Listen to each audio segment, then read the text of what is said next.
Hello everyone, this is Dr. Surya. Today we are going to see about the new topic capillarity. So what is capillarity? So the movement of a liquid through or along the surface of another material in spite of other forces such as gravity is called as capillarity. In simple, I can say that the force which causes the liquid to rise in a tube or other narrow space against the force of gravity is called as capillarity. So where do you see these kind of action?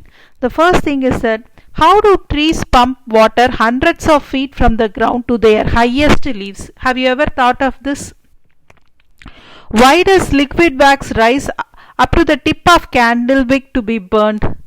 Why do paper towels soak up spills? Have you ever thought of this?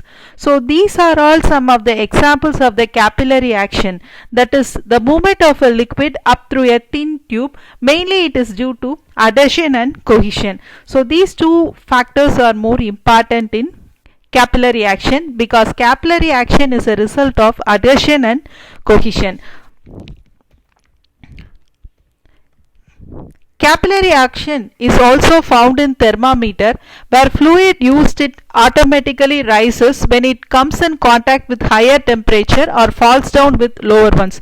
We all of them have used thermometer in olden day thermometer. Now infrared thermometers and without touching and all those thermometers come in practical now. So in earlier days they use the thermometer. They will keep the thermometer in the mouth and they'll use to check what is the temperature in us. So based upon this capillary action, because of that only the fluid used in it automatically it will rise when it comes to contact with higher temperature, or it keeps normal. So this is the main example of a capillarity action. Now we are going to derive an expression for capillary rise. So consider a glass tube of small diameter d. So let this be d. So small diameter d.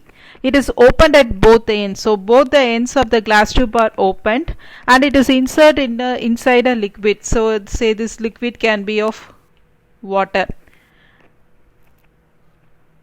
Let h be the height of the liquid. So keep this h be the height of liquid in the tube. So under a state of equilibrium, what happens? The weight of the liquid of height h, it will be balanced by the force at the surface of the liquid. So generally there will be a weight, so some counterbalance should be there. So at a state of equilibrium, this weight of the liquid, that for each and every liquid there will be a weight, and this will be balanced by the force at the surface of the liquid. What will be the force at surface? Generally the force at surface will be the surface tension. It causes due to surface tension, and we know sigma is the surface tension of liquid. And let theta be the angle of contact between liquid and glass tube.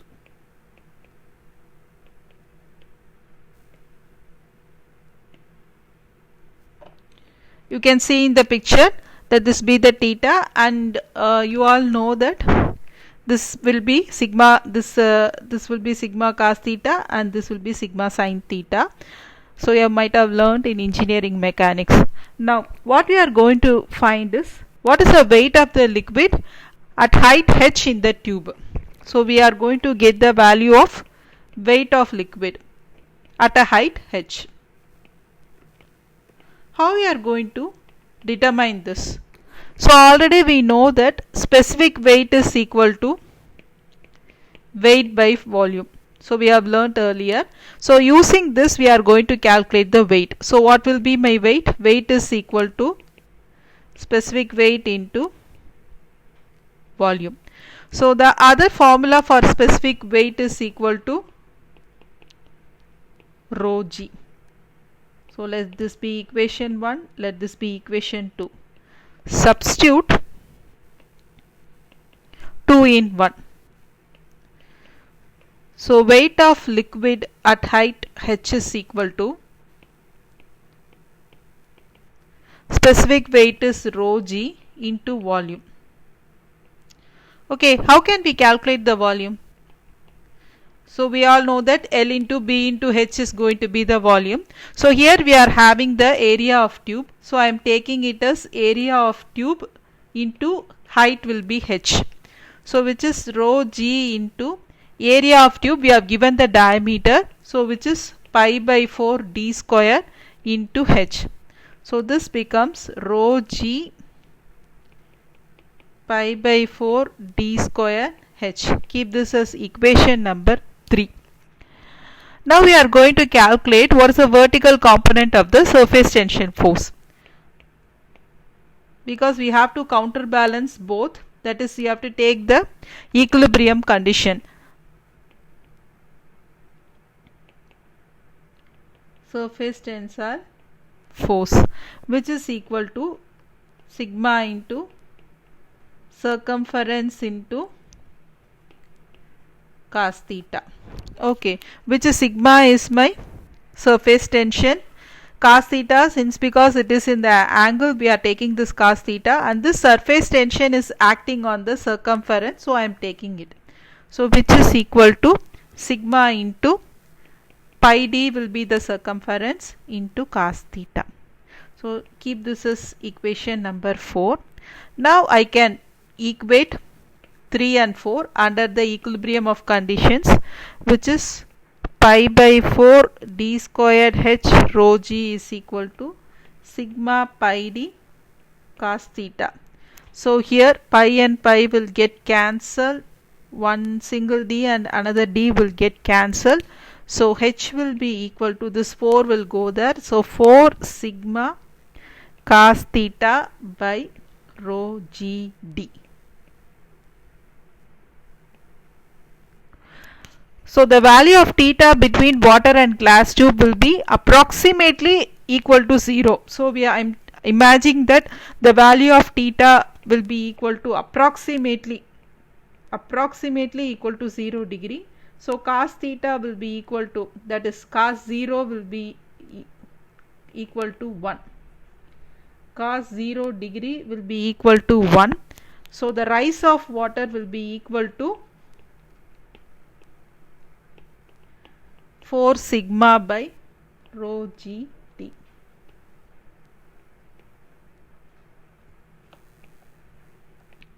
Now we are going to see the expression for capillary fall. Supposing if we imagine that if a glass tube is dipped in mercury, say this is a mercury and this is the same glass tube of diameter d, what happens is that the level of the mercury in the tube will be lower than the general level of outside liquid. So if you see in the previous one, since because it is water,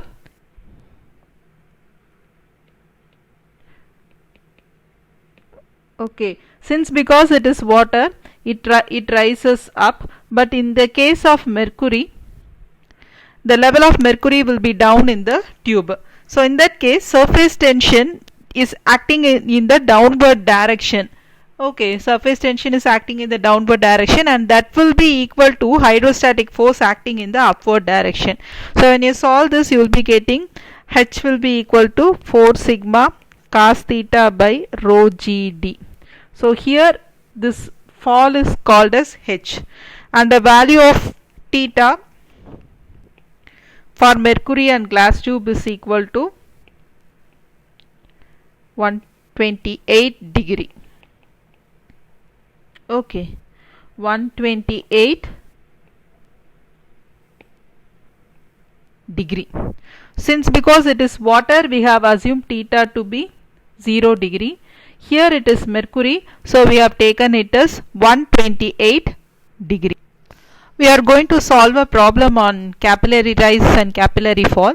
Here we are going to solve it, that is calculate the capillary rise in a glass tube of 2.5 mm diameter when it is immersed vertically in water and mercury.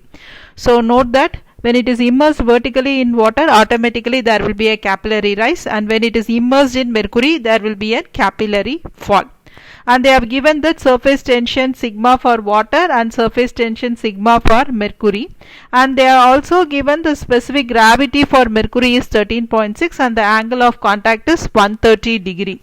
Now first we are going to write the given data. So diameter is given 2.5 mm. So when it is given in mm, convert it into meter, so which is 2.5 into 10 power minus 3 meter. Then sigma water is given as 0.0725 Newton per meter, and sigma mercury is given as 0.52 Newton per meter, and specific gravity for mercury is given, which is equal to 13.6. okay, so specific gravity is given. Why? Because we have to use these things. Now first, whenever a specific gravity value is given, so automatically we have to find out what we can find out using this specific gravity. So specific gravity is equal to density of liquid by density of water. Okay, so generally if you take, what we have to determine is capillary rise for water. So the formula will be equal to 4 sigma by rho g d.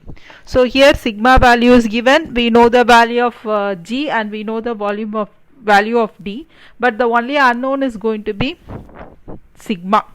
So only for determining the sigma we are going to use the specific gravity formula, because specific gravity for water is known to us, so only the specific gravity of the liquid we have to determine. So first we will determine the specific gravity for the liquid. So using this formula, so rho liquid is equal to rho water into specific gravity.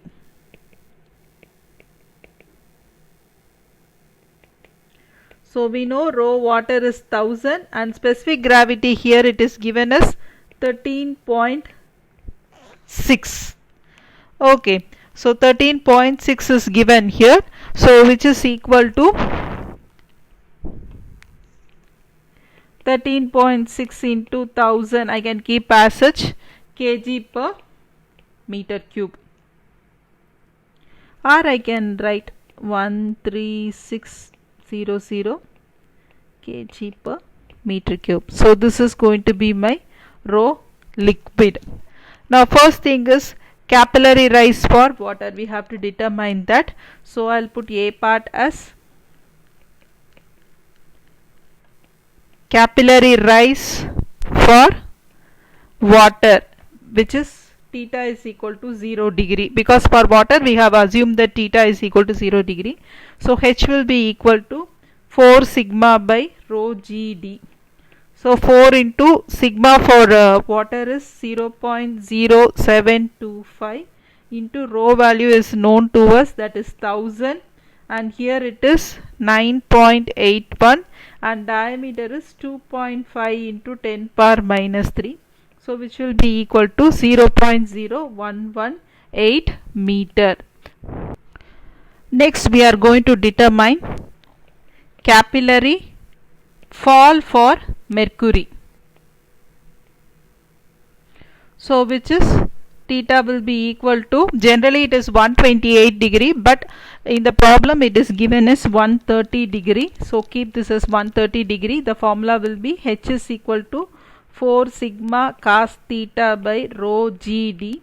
So 4 into sigma value for mercury is given to be 0.52 and cos 130 degree divided by rho value is 1000 and specific gravity for mercury is 13.6 into 2.5 into 10 power minus 3. So I will be getting the value as minus 0.039 meter. So these are the values or our answer. Thank you and happy learning.